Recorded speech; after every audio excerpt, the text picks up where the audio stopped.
To install the pin here for the aux. So you'll need 2.5 mm Allen wrench, little screw. I'm using a little bit of red Loctite.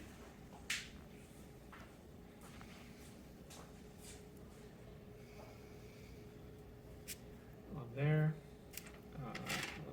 put on this plastic boss shaft, and I'll screw it on.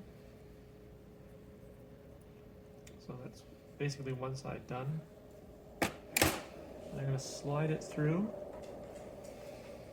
and to get the holes to line up, just tighten or loosen this until you'll see looking this way when things are lined up.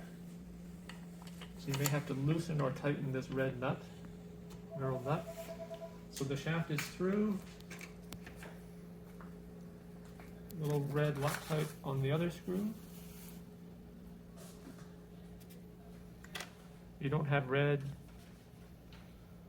blue is probably fine.